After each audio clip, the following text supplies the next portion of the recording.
Bismillahirrahmanirrahim. Regarding Islamic worship rituals, the misconception I'd like to bring into discussion today relates to an issue of zakat, and that is the common misconception that zakat is a poor fund. Generally, the notion and the concept about zakat is that it is given to the poor and it is the obligation of an individual. Just as he has to pray to the Almighty, he has to pay a certain amount to his deprived in the society, and he is obligated to do so. Now, it needs to be understood that this is a very incomplete concept of zakat which people generally have.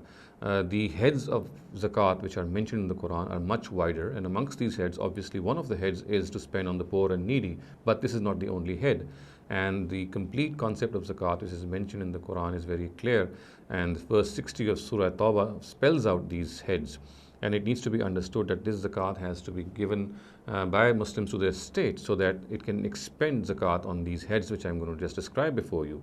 However, if in the absence of a state, or in cases when a state is not accepting zakat or not taking zakat or not collecting zakat, then this responsibility must be discharged by the individual himself towards the society. Now, the Quranic verse which I was referring to, obviously has spelled out these heads, and the first of these heads obviously is al-fuqara wal-masakin, which means the poor and needy. So the Islamic State has this responsibility to fulfill the needs of the poor and needy. But as I said, the heads don't stop here, and they continue.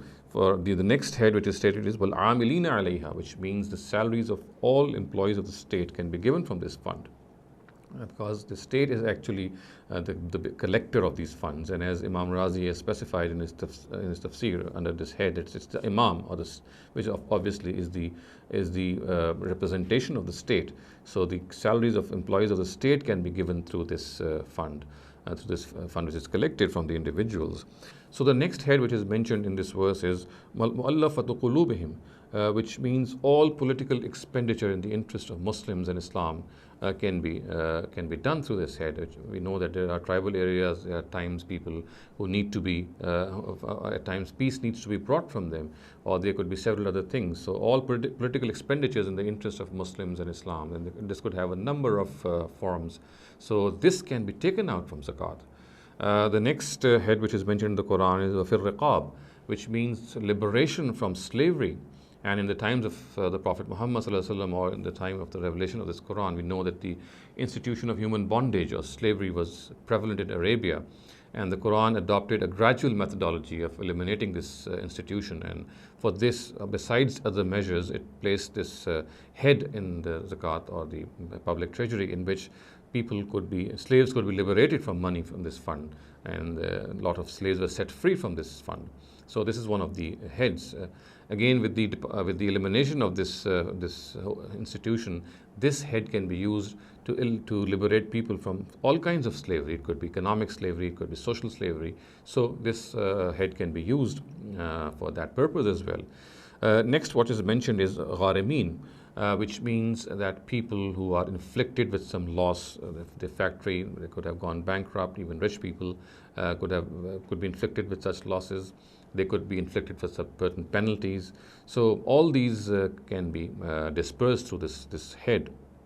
Next, the next head which is mentioned in the Quran is wafi sabilillah, which means that every project which is done for the welfare of religion and welfare of the citizens can be undertaken from this head.